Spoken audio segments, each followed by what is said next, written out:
dic Carles Castelló i aquest 2012 m'he proposat 2 reptes.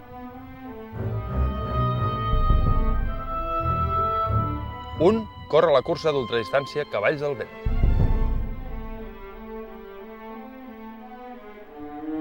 L'altre, recaptar diners per al fons d'emergències d'UNICEF, i aquí és on tu entres en joc.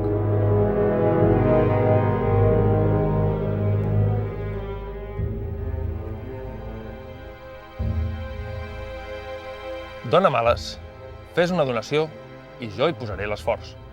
Tots sumem.